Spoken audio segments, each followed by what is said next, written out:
Assalamualaikum warahmatullahi wabarakatuh. Anda semua, hari ini materi kita mengenai PKN sila ketiga, IPA 4R, dan Bahasa Indonesia mengenai dongeng, ya, apresiasi sastra. Baik, hubungan simbol dengan makna sila ketiga. Nah, kita sudah mempelajari mengenai sila pertama dan sila kedua. Sila pertama itu yang berhubungan dengan ketuhanan, yang berhubungan dengan agama kita, ya, ngaji, murojaah, sholat, ya, zikir. Nah, itu dia. Mengizinkan teman beribadah yang beda agama. Nah, itu juga sila pertama, ya. Bebas untuk orang melaksanakan agamanya masing-masing, ya.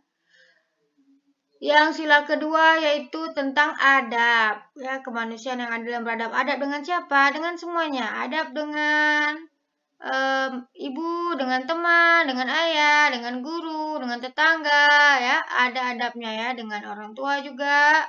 Maksudnya di sini adalah kakek dan nenek. Adab dalam bergaul, ya, baik seperti itu. Sekarang kita masuk ke Pancasila ketiga, yaitu mengenai Persatuan Indonesia. Di sini lambangnya adalah pohon beringin, ya, pohon beringin.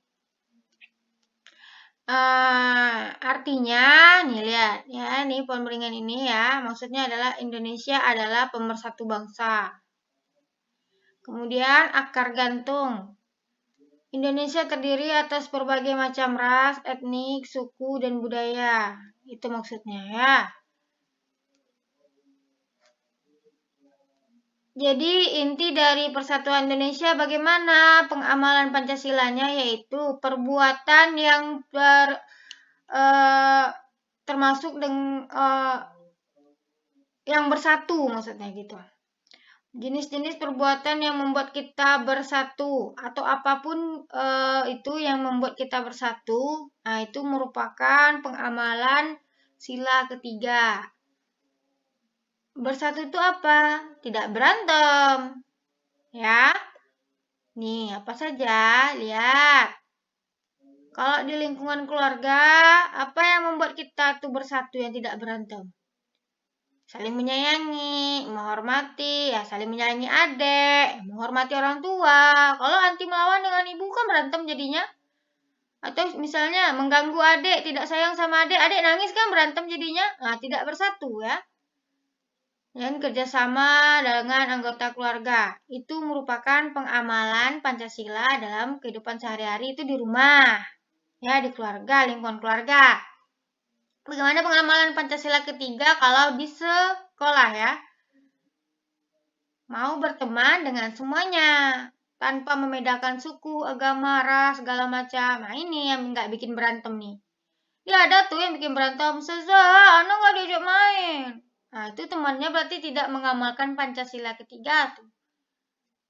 Pancasila kedua dan ketiga juga. Kenapa? Adabnya dengan teman tidak ada. Kemudian juga dia membeda-bedakan kawan. Nah, yang membuat tidak bersatu, membuat berantem. Itu yang merupakan tidak termasuk Pancasila ketiga, ya. Karena yang berhubungan dengan persatuan itu adalah pengamalan Pancasila ketiga. Harus mau berteman dengan siapa saja karena Allah menciptakan kita beda-beda, ya. Ustazah, anak nggak mau main sama itu. Ustazah, anak nggak mau main sama ini. Nggak boleh seperti itu. Harus main sama semuanya. Kemudian pengamalan Pancasila dalam kehidupan masyarakat. Apa tuh? Pertama, kita ikut serta dalam menjaga keamanan. Orang ronda kita ikut juga. Ya. Kenapa? Ya, menjaga persatuan, menjaga keamanan, ya. Biar nggak ada maling. Kemudian ada kerja bakti juga kita ikut. Kenapa? Karena kalau kita menyendiri-menyendiri, orang lain pada ngumpul, semuanya kerja bakti, kita menyendiri sendiri di sana, itu bukan bersatu namanya, tapi bersendiri, ya. Nah, yang bersatu ini seperti ini dengan tujuan sama-sama untuk kita semua. Baik. Sekarang masuk ke muatan IPA 4R. Apa itu 4R? Reuse. Yang kedua, reduce. Yang ketiga, recycle. Yang keempat, replace. Ini untuk apa? Nih. untuk mengelola sampah dan barang bekas. Kita masuk yang ke pertama adalah reuse. Apa itu reuse? Menggunakan kembali sampah yang masih bisa dipakai ya, yang masih berfungsi atau fungsinya udah nggak bisa lagi. Contohnya menggunakan kaleng bekas cat untuk dijadikan tempat sampah atau pot. Nah contohnya nih sepatu bootnya mungkin udah digigit atau bolong ya kan, masuk air juga mau dibuang kan jadi sampah. Gimana caranya supaya kita tuh tidak menghasilkan sampah? Akhirnya sepatunya dipakai jadi pot bunga. Ya, ini juga gelas-gelas anti habis minum Starbucks, ya kan? Itu apa ya? Dibuang, jadi sampah dong, ya kan? Kita usahakan sampahnya itu digunakan kembali. Apa arti reuse? Reuse artinya menggunakan kembali, digunakan balik. Reuse. Use artinya memakai. Ya, memakai kembali. Nih, usahakan kita jangan menghasilkan sampah. Kemudian, reduce. Apa itu reduce? Reduce artinya mengurangi. Nah, mengurangi potensi sampah. Nih, mengurangi potensi benda yang telah digunakan menjadi sampah ya. Kita mengurangi nih, biar nggak menghasilkan sampah. Gimana caranya nih? Ya kan? Sampah yang dibuang ke lingkungan tuh harus sedikit. Contohnya, misalnya nanti membawa minuman botol sendiri daripada beli minuman aqua gelas jadi sampah lagi, beli sana lagi jadi sampah. Bawa aja minum dari rumah. Ya, atau bawa makanan dari rumah. Kenapa bawa makanan dari rumah? Karena kita bisa menggunakan Tupperware ya. Kalau misalnya kita membeli makanan dari luar, nanti bungkusnya dari mana? Dari plastik lagi. Ya. Plastik pun itu tidak sehat ya. Makanya kita reduce, artinya mengurangi supaya nggak ada sampah nih, supaya kita tidak menghasilkan sampah, apa yang kita lakukan. Sedangkan yang tadi, kita kurangi bagaimana supaya kita tidak membuang sampah. Supaya barang itu kita tidak buang dan jadi sampah. Jadi barang itu supaya nggak jadi sampah, kita pakai. Ini juga supaya tidak menghasilkan sampah nih. Sebelum jadi sampah dia misalnya anti beli lontong bungkus. Nah, jadi sampah dia plastiknya. Supaya ndak ada anti bawa sampah, bawa makanan tempat makan dari rumah ya. Kemudian recycle. Arti recycle adalah mengolah lagi sampah yang menjadi barang atau produk baru. Dia udah jadi sampah nih, udah jadi sampah. Supaya sampahnya nggak banyak ya. Selain dibakar ya, bakar itu nanti jadi asap lagi ya, polusi. Jadi gimana? Kalau sampahnya organik tahu sampah organik? Sampah yang bisa busuk kayak kulit pisang, yang bisa busuk lah, bisa busuk sendiri, buah, sampah-sampah makanan. Ya. Itu bisa kita olah lagi jadi pupuk kompos. Tapi kalau sampahnya anorganik, alias sampah plastik-plastik itu yang tidak bisa busuk, diapakan? Supaya bisa berkurang, nah, kita olah jadi tas. Atau jadi yang lain, hiasan lain, jadi karya-karya yang lain, bisa. Ini dia recycle artinya. Pertama apa tadi kita belajar? Reuse. Gunakan kembali. Ya, gimana caranya supaya kita itu tidak buang sampah. Tidak jadi sampah dia. Yang kedua adalah reduce, mengurangi. Gimana caranya sampah itu kita kurangi lah. Maksudnya bagaimana kita supaya tidak menghasilkan sampah itu. Ini dia yang ketiga recycle. Ya, olah lagi. Udah jadi sampah nih. Gimana sampahnya itu nggak banyak. Kemudian ada replace. Apa arti replace? Replace itu artinya mengganti benda yang biasa kita gunakan dengan benda yang ramah lingkungan. Contoh, kita memilih menggunakan sapu tangan daripada tisu. Ini dikit-dikit tisu, tarik, buang. Tarik tisu lagi itu, buang. Jadi sampah. So, kalau sapu tangan kan itu bisa dicuci. Kalau kotor nggak dibuang, dicuci, jemur, jadi baru lagi ya kan? Pakai lagi. Satu lagi kita mengganti plastik. Plastik kresek belanja di pasar tuh. Baru dapat plastik dengan tas tote bag seperti ini ya.